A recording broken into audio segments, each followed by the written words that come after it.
Hello?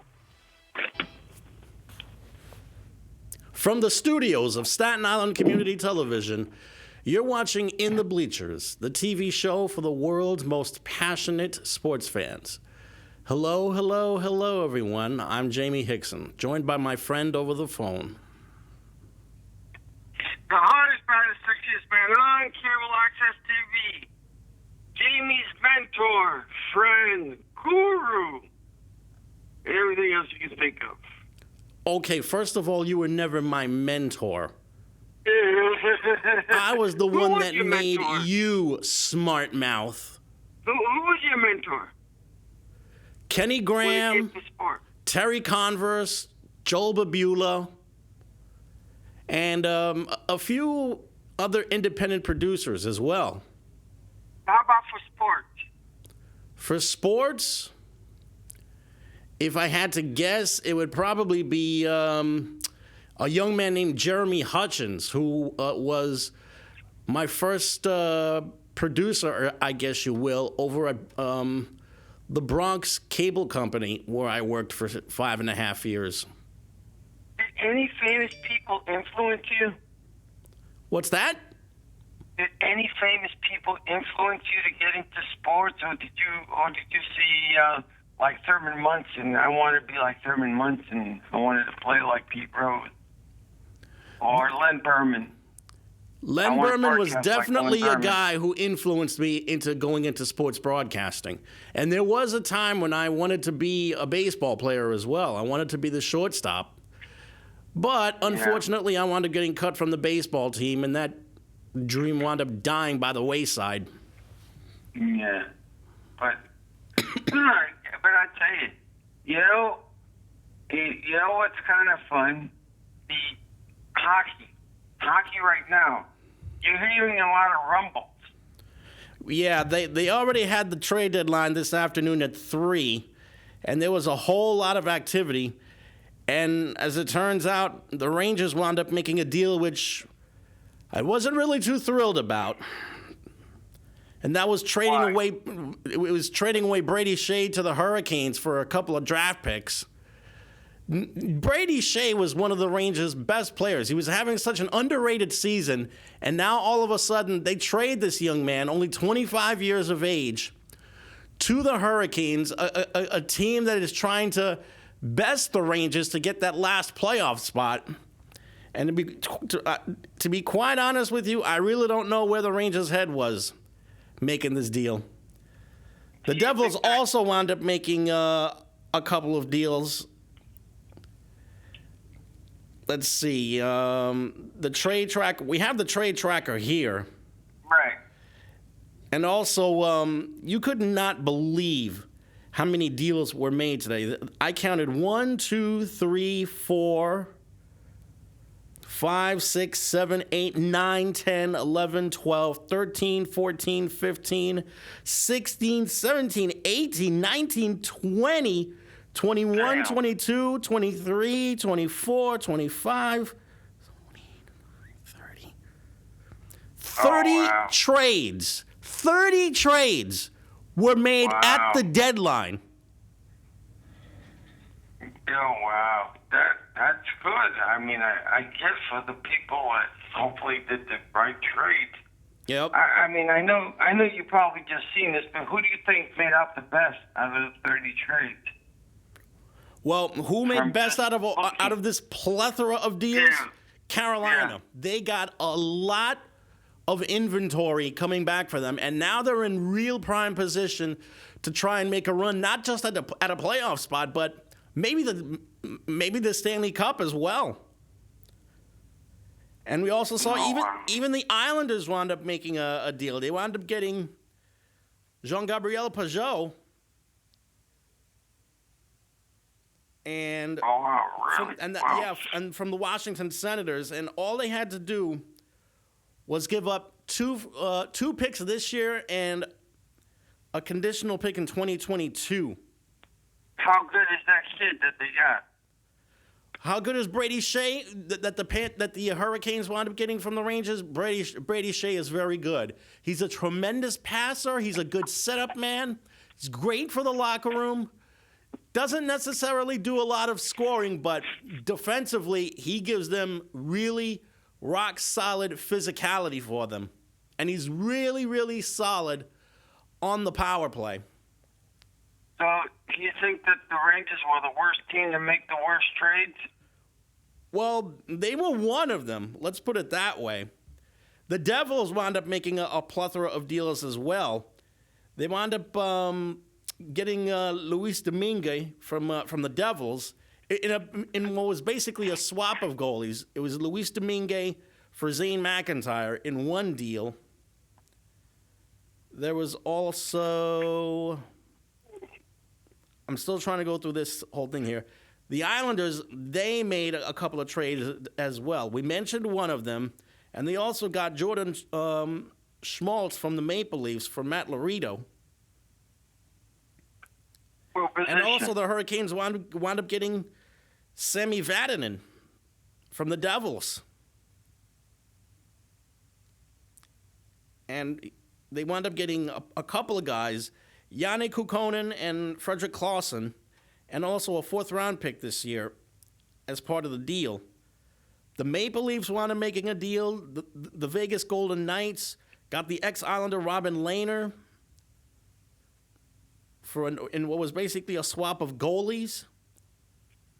But that Brady Shea deal, the Devils really, really dropped the ball on this one.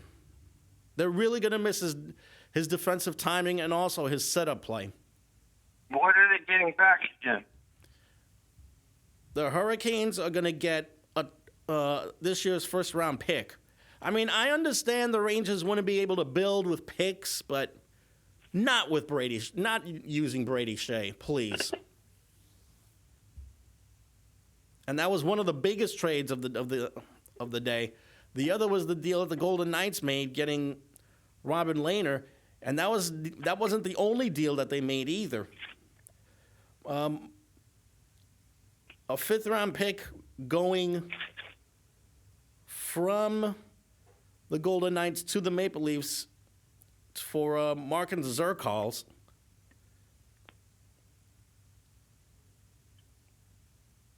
And that's just a little bit up. There's also the Jordan Schmaltz deal that the Islanders made with the Maple Leafs. We mentioned that before. And just to give you an idea, the guy that the Islanders wound up acquiring. Oh, the Islanders fired someone? Yeah, no, that they wound up acquiring, I mean. Oh, acquiring. Who did they acquire? Let's see, here we are. Jean-Gabriel Pageau. He's a forward. Not only did they give up a real king's ransom for him, 3 picks. Oh, damn. They also re-signed him for the next 5 years. So obviously they've got a lot of plans for this young man. He better be real good, boy. Yep. He's got to be really good. 60 games this year, 24 goals, 16 assists, 40 points, and a +10 rating. I'm telling you, that general manager, that Lou Amarillo, is making wonders and magic in the Islanders. He was well worth it. He's making a push not just to make the playoffs. He's making a push to win the title. Doesn't matter where they belong, whether they're in 8th place or 1st place in the standings. He wants to build a title contender in Long Island. And just yesterday, the Islanders wound up getting a big victory over San Jose, who was in town for an East Coast road trip. And the Sharks wound up losing to the Rangers as well.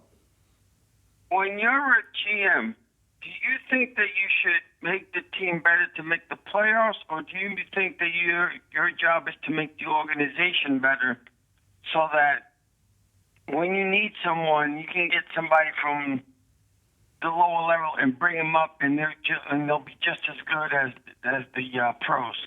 If you're a team that's in position like the Islanders are to make a run at it, you make a deal strictly to put that team in the playoffs. Not just this year, but for years to follow. Jean-Gabriel Pageau, he's the kind of guy that can make the Islanders better for years to follow. And now that he's got that new contract, don't sleep on the Islanders. I think that they're going to have a real shot at a possible cup here. Because they do got good players, too. It's not just this guy. I mean, they really got good players. Mm-hmm. That Lou Lamoriello picked, that previous GMs and so forth. Matthew Barzal is one of them. Barzal was the Rookie of the Year about a year or two ago. Blake Como is another guy. They're much better in goal with Semyon Varlamov, a guy that they wound up plucking from St. Louis. This is the time for the Islanders to really make a run. And all of a sudden, the Rangers, it doesn't really say so in the standings, but give the Rangers some credit for not quitting. Right now, the Rangers are just 4 points out of that last playoff spot. This is a prime opportunity for them to try and make a run at it. And who knows? They might even pass the Islanders for 7th place. I'm not really sure. They're not really that far behind the Islanders in the standings either. They're only 6 points behind the Isles, and the Rangers are playing the Islanders tomorrow night, if I'm not mistaken, in Brooklyn. So this game is going to be critical for both teams' playoff hopes. Are you out in the street right now? Because I heard the sound of a truck backing up. No. I'm over here, where I am at the good old College of Staten Island, trying to pick up, and help these young women educate themselves. Oh, for crying out Not loud, only about man. me, but about their curriculum and everything else that I do very well. These But I women wanted will to laugh ask at you, you. out of the trades that were done today, Of all the action that took place today, Carolina who were won. the worst ones? Who were the best ones? The worst one was Carolina. The second, correction. The best one was Carolina. Second best was Vegas. If I had to pick who the worst one was, Right.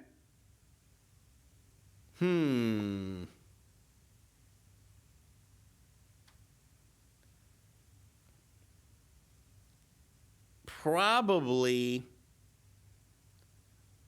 the Oilers, because they they wound up getting Angus Redmond, but it didn't look like they got a really impressive goalie for them to try and match for the future.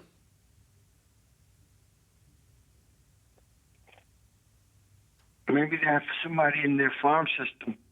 They better hope so. And complicating matters is the fact that Connor McDavid has been in and out of the lineup because he's been hurt. So now it looks like he's going to make his way back for the last 20-some-odd games of the year.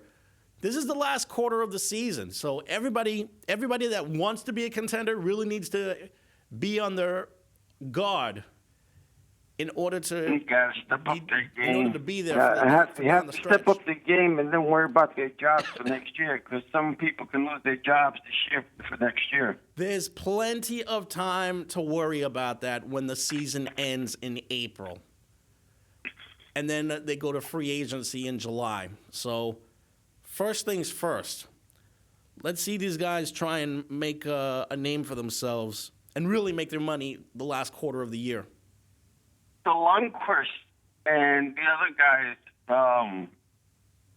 goalie. Did they settle that, or are they still going back and forth with Lundqvist? Yeah, that reminds me. Just recently, Shesterkin. It was Igor Shesterkin, the guy who's been the hottest goalie in the league right now, who unfortunately got into a car accident. But unfortunately, from what I understand, Shesterkin seems to be okay. So it doesn't look like he's going to be missing any time, if he is going to be missing any time. Missing any time. So the goalie controversy is over for now? Oh, that controversy died a long time ago. This is Igor Shesterkin's goaltender's job to lose right now. And so far, he hasn't done a lot of losing. All he's done is play tremendous. He's been absolutely rock solid. He's looked really quick between the pipes. And right now, I think you're looking at the goalie of the future, Igor Shesterkin. Right. And when the free agency period comes around, what are the Rangers going to do with Henrik Lundqvist? Are they going to keep him as a backup, or are they going to try and find somebody who's a goalie away from being a Stanley Cup champion and cut a deal with them? This is going to be a really interesting time for the Rangers to decide on that. But that's for April and May. Let me ask you this, because you know the team a little better than I do. How far are they away from the playoffs? I mean, to win the Stanley Cup, you think? One player, two players? From the playoffs, I would say they're maybe a player or two away. From a championship, they're definitely 2 or 3 players away. I think they're a quarterback on the power play. I think they're a defensive-minded defenseman, and I think they could be one go-to scorer away from really making that Stanley Cup run within the next 2 or 3 years. Because the mindset is, if you can get somebody like that, then you stay with Lundqvist. But if you think you're still in the rebuilding stage, then you get rid of Lundqvist. And hopefully this guy that you're getting, you hope and pray that he becomes you're not making a mistake. Because you know somebody's going to pick him up. Right. Somebody will pick him up. It don't matter the age, because all of a sudden they'll talk about his age. Well, his age. He's still doing his job. These guys aren't necessarily that old, to be honest with you. Aside from Lundqvist, everybody's a good 20 to 25 and close to 30 years of age. So age doesn't necessarily seem to be a problem with the Rangers. The real problem is scoring on the power play for them. It's a hard, it's hard being a goalie. And like I said, if you had good plays in front of you, the other players are going to become great players as well, And Lundqvist is a fantastic player in his own right, and he makes the other players feel good about themselves too.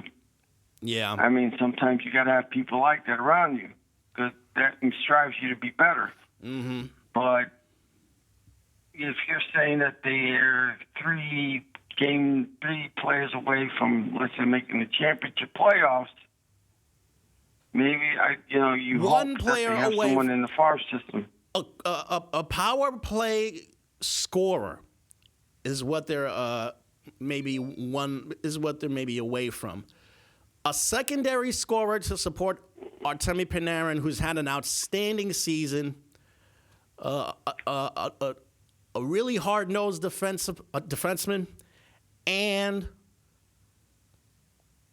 also that power play guy, either offensively or defensively, is what the Rangers are missing. Right. I wanted to ask some also, switching subjects for a moment. Basketball season is getting hotter than ever. Yeah, it's funny that you mentioned basketball, because earlier today was Kobe Bryant's memorial in Los Angeles. Yeah. The place was packed. With fans, with basketball royalty, with celebrities. Beyonce started the show with a singing performance, and then there was Jordan. Yep, Michael Jordan had a really outstanding speech, and he was also the subject of probably one of the most powerful photos that could have been taken at the memorial. And it was of him taking Vanessa Bryant by the hand and leading her down the steps back to her seat after Bryant was done speaking at the podium. But probably the best speech was Shaquille O'Neal. Shaquille O'Neal talked about their playing days together. They spent 8 years together, and everybody knows that just because they were teammates who won 3 straight titles together doesn't necessarily mean that they were the best of friends. Oh, they wasn't. They weren't the best of friends. That's for damn sure. Because they even said it themselves. Well, during the playing days, they never saw eye to eye. Not at all. Well, during one moment in the speech, Shaq talked about how some of the guys on the Lakers were complaining that Kobe was not passing the ball. So Shaq took it upon himself to try and convince Kobe that maybe he needs to share the ball a little bit more. So Shaq said, "There's no I in team." And then Kobe says, "Yeah, but there's a me in this MFer." Huh. He brought the house down with that comment. Yeah. Because at the time, and all throughout his speech, Michael Jordan was just in tears. He called Kobe his little brother, and he was in so many tears that he looked like that famous meme of him from the North Carolina Villanova game from years ago. Right. And he even said it himself. I mean, I'm sure I'm glad they televised it and so on, but society gets very stupid, and I'll tell you why. It's like a crutch, because the first thing they'll say is, "Why is she wearing this? Why is he wearing that? Why is this person with this person?" They look at the dumbest things in the world instead of paying attention to what's happening. And you're going to hear criticism, like if it was a fashion show. "Oh, well, he wore this, she wore that." What does that have to do with the funeral? "Oh, well, this speech was inappropriate. Oh, that speech was good." I mean, who the hell are you to say? Well, as a commentator, you could say whatever you want. But I don't know. I don't know sometimes. Sometimes I think it should be private and just be there and then televise a little bit of it and then just not televise everything, because the way the media is, everybody complains about everything. They'll say good things and they'll say bad things. But it's just one big talkative, he said, she said, this one did this. Oh, man. And it's supposed to be a sad but a joyful event because you're celebrating the man's life. Yeah. Not his death so much. And he lived quite the life. To different levels. And that's what I don't like. That they'll take it to different levels. How many people can say that not only did they win 5 titles, but also won an Olympic gold medal and an Oscar? Not too many, I think. He lived the dream. Yes. And he had his movie production company that probably could have flourished with him had it not been for his death. But now, I guess we're never ever going to know. And then he cheated on his wife, too. People are going to bring that up as well. Yeah. But, they settled it, and... We know. They fixed it and so on, and then people are going to say, well, people are always going to say bad things about someone, but that's the nature of the beast. But all in all, yeah, I'm just happy that they talked more about his life, and because he did do, he was 43, 41. 41. Look at that. He got into. He was the first round draft choice. First round for pick. the Lakers. Actually, he was a first round pick of the Charlotte Hornets. Okay. He was a first round pick of the Hornets, and then he had his rights traded to the Lakers. And that was at 18. Mm-hmm. Look at that. An 18-year-older going directly to the Lakers and making an impact. Yeah. There aren't that many people that can make an impact very quickly. Yeah. And that's why they always compare him to LeBron. Because LeBron, when he came in to the league, he made an impact right away. There aren't, like I said, there are far few in between that are basketball players like that make a very fast impact right away. Mm-hmm. But all in all, I say that for the life that he lived, that boy had a good life. He certainly did. Even though he died young and his poor daughter died young too, that's what you feel bad for more, because she lived life enough, but didn't live a full life to be able to enjoy it more. Well, you can say Kobe lived a little bit more of a full life because he did what he wanted to do. It's amazing. The way that it's an Vanessa amazing Bryant accomplishment what he did within that time period. The and way that's Vanessa why Bryant was speaking on that podium, you would have thought that she was the daughter that every single mom wanted, every single dad wanted. Yeah.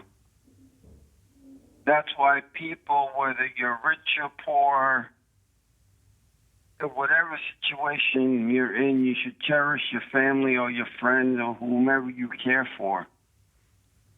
And that's what you got to remember, because at any given time, anybody can go. And I'd rather have someone tell me, you're a great guy, Hector, and all that other stuff while I'm alive. And then instead of telling me when I'm dead, I'd rather you tell me while I'm alive. Yep.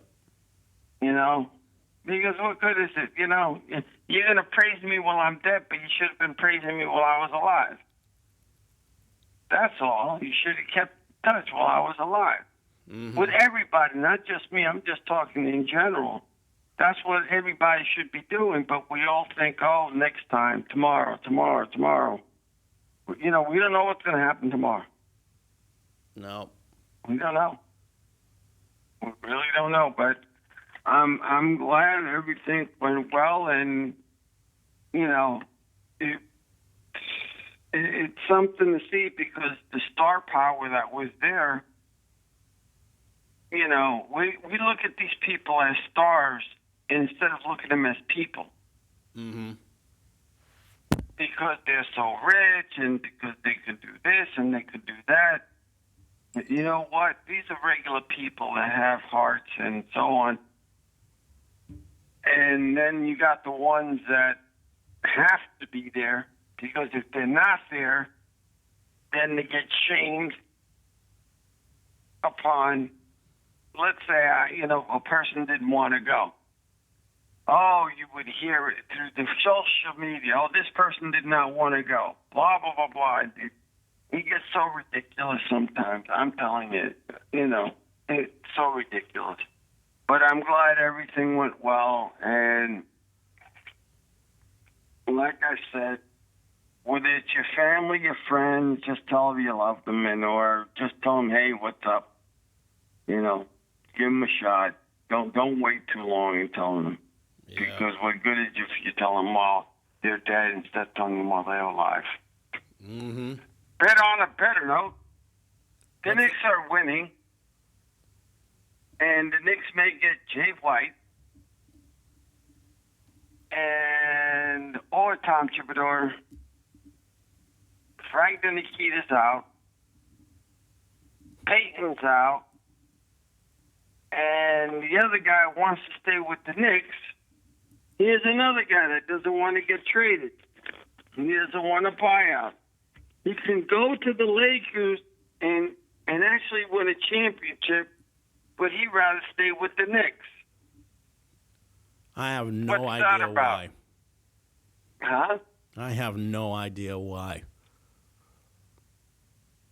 Well, no Maybe he thinks if he plays as good as he thinks he's going to play, that he'll get more money because his contract's up next year.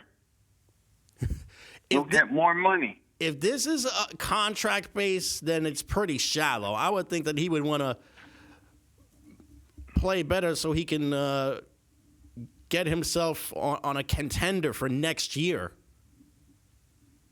Because the Lakers want him. The Lakers want this dude.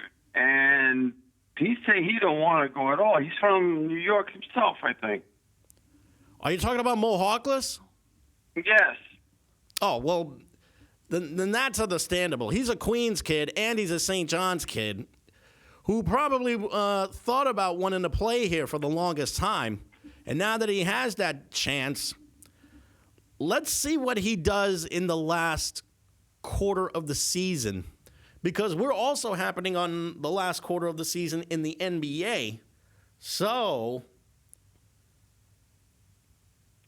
needless to say, he's going to have to try and prove himself. Not that he hasn't done it before. I mean, overall, he's had a solid career. He's been with Orlando, he's been with Portland, and he was playing pretty well with the Clippers before he wound up getting traded back home.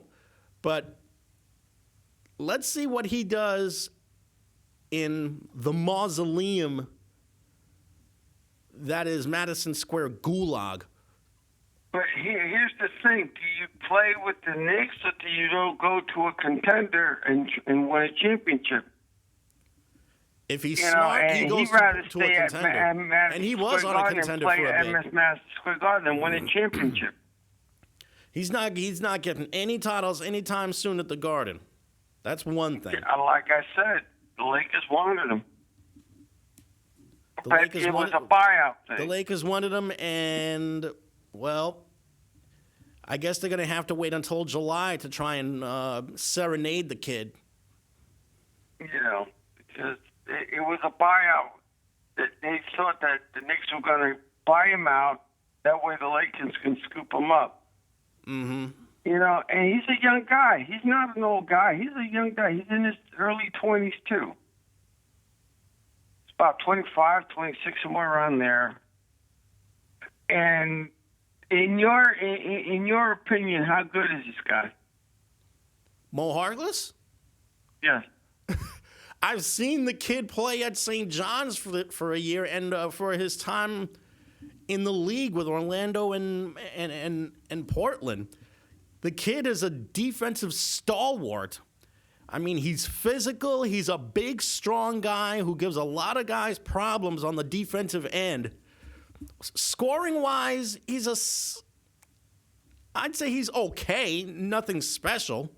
He's not even averaging double figures for his career. I think he's averaging about 8 or 9 points a game for his entire NBA career. But overall, he's been solid. Any team would be really happy to have his services. Well, I guess that, but like I said before in the beginning, the Knicks are in a situation where every year you don't know who they have, either as a coach or even as a team, because the team even changes. Who is the longest tenure there, playing-wise? The longest tenured Knick? Here, let me find that out right now.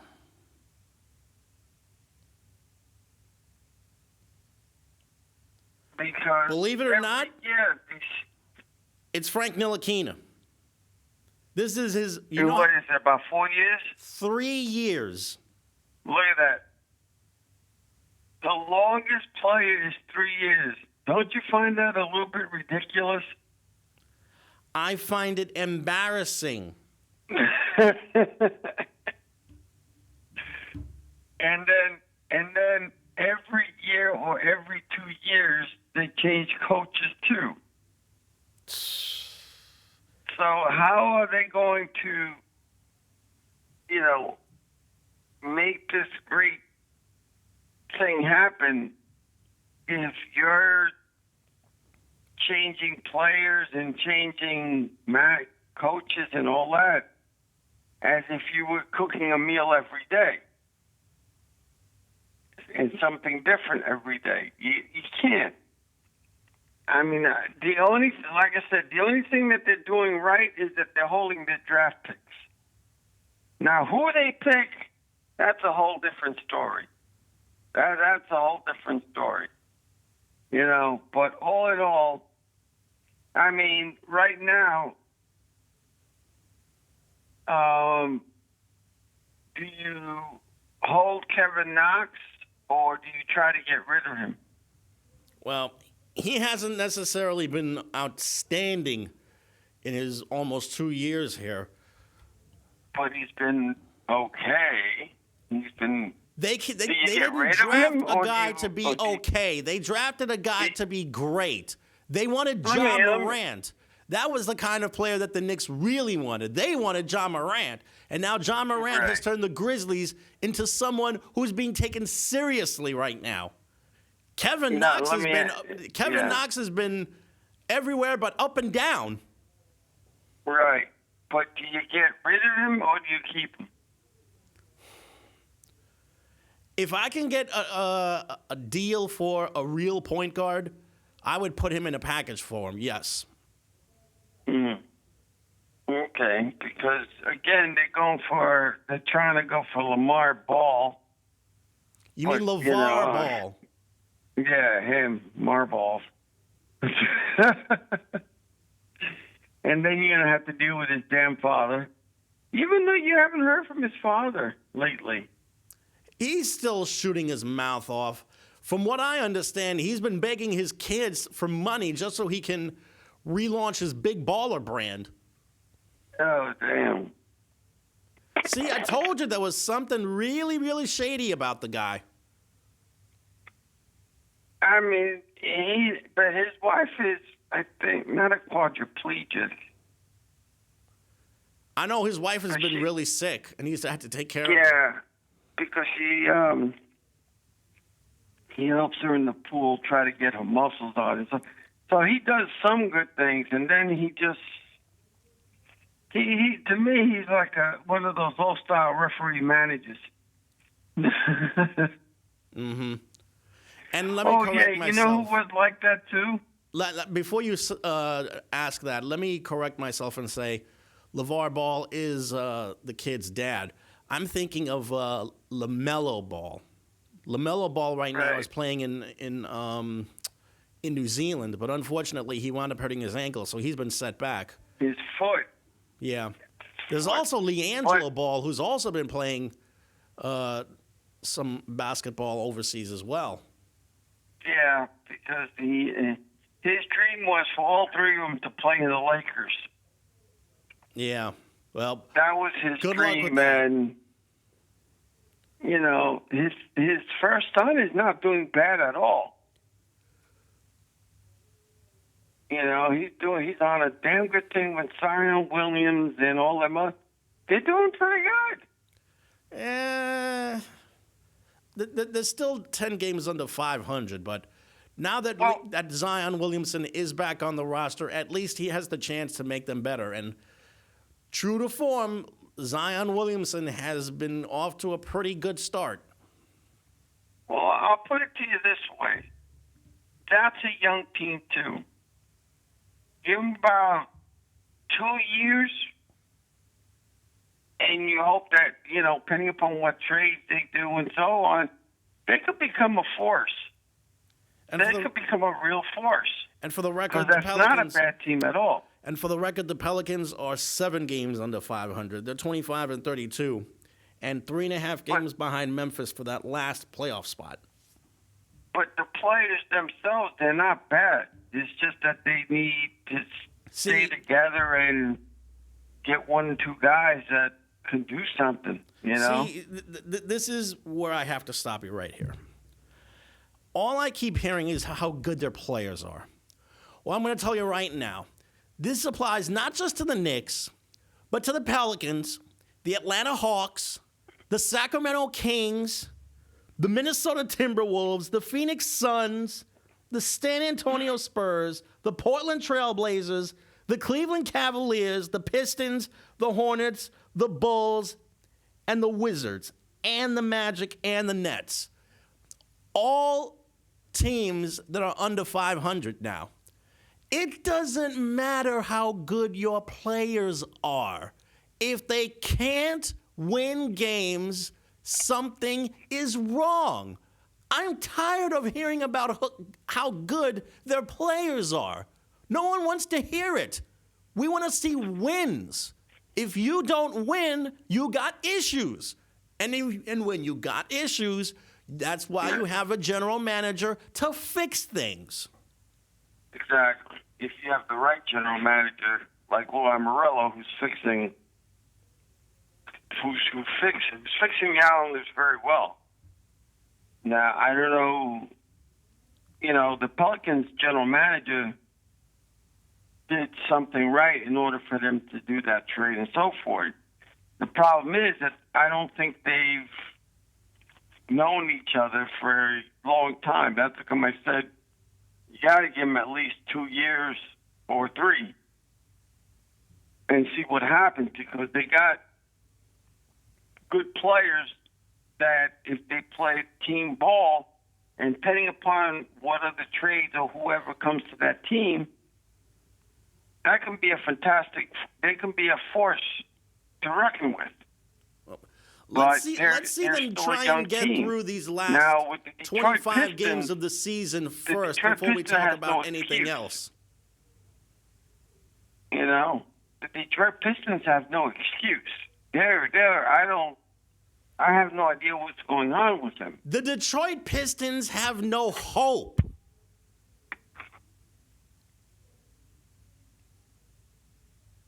They have no hope? They have no hope whatsoever. And I'm telling you, a guy like Blake Griffin, who's been a good player in this league for over a decade, for him to be in that NBA cesspool that is the Pistons right now, he deserves so much better with his career than what he's getting right now on the Pistons. The Pistons have nothing going for them right now. I don't know how they made the playoffs last year. All right, at least they made the playoffs. Hey, something must be going good. Look, they made the playoffs. That's great. Yeah, but that was masking a whole bunch of other issues that franchises had. And just so you know, Scott Perry is where... Just so you know, Scott Perry was a former Pistons employee. And when he was a former Pistons employee, the Pistons never made the playoffs. What they need is a competent general manager. That they need? What is it that they need? Is it the players? Is it the coach? They need it all. The coach is not the problem. Dwayne Casey is doing all he can. Dwayne Casey was the coach of the year with the year before they won the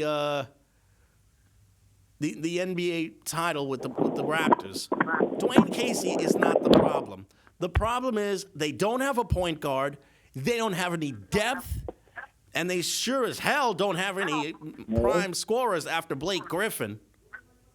They need a whole bunch of stuff, man.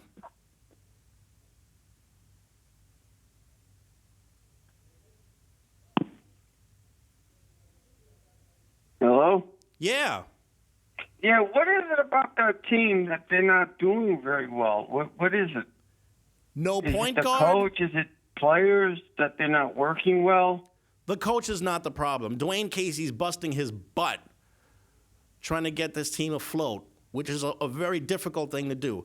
The problem is they have no point guard, they have no depth whatsoever, and after Blake Griffin, they do not have a go-to scorer that can try and save them.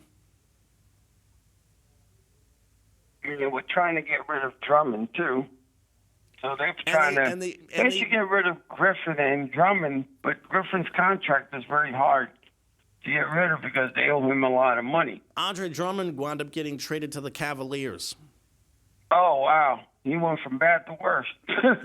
Precisely. But at least he's got Kevin Love and so on. But, again, Kevin Love, they should trade him. They were trying to trade him, too. But and they could not find a taker. Speaking of the Knicks, they're hosting the Oklahoma City Thunder tonight. And Oklahoma City, not Oklahoma City, Houston. They're hosting the Houston Rockets. And I just found out. Who do you think the coach should be? Who do I think the coach should be? Tom Thibodeau, Jeff Van Gundy, Mike Jackson, or Jake White. I don't think Jake White is leaving Villanova. No. As I was saying, Russell Westbrook is out tonight because of injury. He has a sore thumb. Anyway, as far as who the head coach of the Knicks is going to be, that's anyone's guess right now. But I'll tell you one thing. No one should be writing ridiculous rumors that Jay Wright is leaving Villanova just so he can coach the Knicks. That is the single most ludicrous, most asinine, most deplorable rumor that you could probably try and bring up regarding a successful head coach at any level. And let me tell you, Jay Wright would be a fish out of water coaching in the NBA. The same way John Beilein was a fish out of water when he coached the Cavaliers before resigning just recently. Right. And no, Mark Jackson would not want that job if it was the last job on earth. Jeff Van Gundy would not want that job if it was the last job on earth. I'll tell you that right now. Who would want that job? Someone who's desperate for money. So out of the coaches that I mentioned, who do you think would be the best fit? Because you got Tom Thibodeau that says he wants the job. Jeff Van Gundy has spoken up. Mark Jackson has spoken up. There's a couple people that have spoken up saying, yeah, I wouldn't mind. So which one would you? Do they know who they have to deal with? If they like were I to even said, so who much would as you want interview with that job? Who as a coach would you want?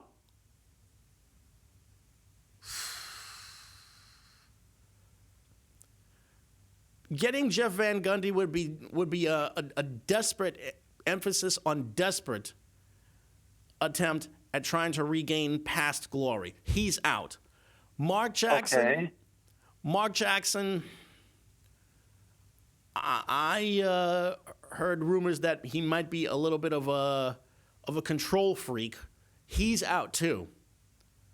As far as Tom Thibodeau, I don't know what Tom Thibodeau could do, especially with a team like that plays no defense whatsoever. But if you want to give Tom Thibodeau the job, if he wants that job, by all means. Just don't complain when you start to see signs of a toxic environment at the Garden. Yeah. Oh, the Oakley ban is up. Now, Charles Oakley, he won his case. Charles Oakley won his case. Well, good for him. And hopefully he'll be allowed back in the Garden. James the Clown Dolan is saying, "Oh, Charles Oakley can come in now. We lifted the ban." Oh, he's such a hypocrite. I'll believe it when I see it.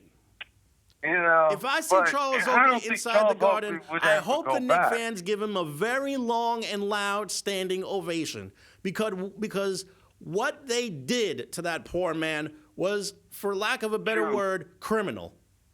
Yeah, no, I agree with you on that. I'll agree with you on that. That's for damn sure. And you also made another prediction that was valuable too. Kyrie Irving. Kyrie Irving Now not out for the sticking with rest of the net. season because of shoulder surgery. You know, I just had my suspicions because he's had a bad habit of landing himself on the injured list. And now what happens? After about 25 to 30 games or so, he winds up on the injured list for the rest of the season. Was it really worth trying to chase a championship by bringing this guy on? Now look where they are. 3 games under 500, 7th place, and just barely hanging on. There's going to be no championship coming to the city this year. They'll be lucky if they get themselves a first-round victory. They'll be lucky if they get themselves a win in a first-round series. I think they're looking more for next year because they got, Kevin Durant coming back next year. And you don't know how healthy he's going to be. They're presuming and assuming that he's going to come back stronger than ever like Kristaps Porzingis. But Kristaps Porzingis is much younger than Kevin Durant. So his recuperation powers should be much better than his. However, I don't know. I don't know how he's recuperate. So.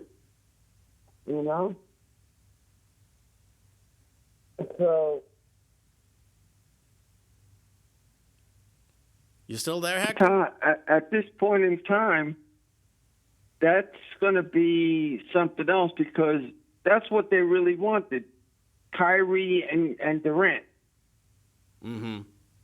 That's what they were looking for. That's when they said, this is how we're going to win the championship, with Kyrie and Durant and whoever else wants to come along for the ride, because if you want to play with Kyrie and Kevin, you're going to have to take a pay cut or whatever.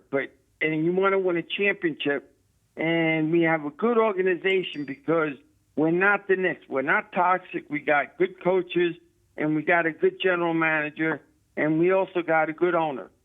So whoever wants to play with us, come play with us. Because we have the team to be able to go to the next level. But it all depends how Kevin Durant comes out of it. You can probably swing Kyrie because they got Dinwiddie. But the man that you really want on the team is Durant. That's the one that you're looking forward to seeing if he's well enough to come back or not. He's had almost a year to recover from that Achilles tear. So I would think that he would be well enough come October. But you know how I said the more things change, the more they stay the same? Yeah. The Nets have been plagued by injuries to good players for the majority of their history. Remember Darryl Dawkins? Yeah, Dr. Duncanstein. Yeah, Dr. Duncanstein, Chocolate Thunder. Well, Darryl Dawkins was one guy who was crippled by back injuries. Does the name Otis Birdsong ring a bell? Otis Birdsong was another guy that was crippled by injuries. Then there was Michael Ray Richardson, plagued by drug problems. So many drug problems that he wound up getting banned from the NBA for life, and he wound up finishing his career in Europe.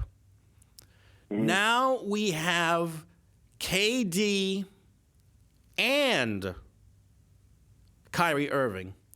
And don't forget the guy that broke his legs. He's retiring this year, too. I forgot his name, but he broke his left leg one year and he broke his right leg the other year. and he was one of his draft choices. The Knicks and Nets have always had problems with their draft choices. They're the greatest thing in the world, and all of a sudden they'll get sick. Something will happen as if they're cursed. Well, my point is that the Nets have long had a history of being plagued by injuries to really good players. This curse has followed that franchise from Jersey to Long Island, back to Jersey, and now over to Brooklyn. But at least they've made the playoffs, and they got good players still. There's still no championship out of it. Do you really think... Little by little, though. Do you honestly think any elite NBA player, aside from Kyrie Irving and Kevin Durant, is going to want to make their way over to Brooklyn to try and work with that franchise, knowing full well that ghastly history that they have had going back over 50 years? I'll put it to you like this. If Durant comes healthy next year and Kyrie Irving comes healthy next year, there are going to be players that are going to say, you know what, let me give it a shot. I'll see it when I believe it. I'm playing with two all-stars that can actually get me to the playoffs and help me win a championship. Don't count that out. Remember, it's like everyone else. It's like everything else. The Lakers, the Clippers, you have all-stars on that team. People are going to want to play for your team if you have an all-star. If you got some all-stars on your team or fantastic players, people are going to want to play for that team. I'm going to believe it when I see it. It's not all negative. I mean, it's like baseball and so forth. Speaking of baseball, I want to play with what's his name. I want to play with this person because I enjoy. It's like everywhere else, man. Speaking of baseball, the Yankees are playing right now against the Pirates, and Garrett Cole made his Yankee debut by striking out two batters in one inning. The Yankees wound up losing their first two preseason games, but that's practically academic. The real idea is to see how these players progress. And unfortunately, and Hamon is out with his elbow or his shoulder. Yep. Paxton's out for the year. Well, unfortunately, we have to wrap it up, man. Okay, well, take care. Thank you. Have a good one. Thanks to Kenny Graham on the other side of the glass for helping us out here. And thanks to you guys for watching at home. And, of course, thanks to Hector for helping us out over the phone. Yes. So for everyone here, I'm Jamie. I'm Hector. Enjoy the games, everyone. Good night. Good night.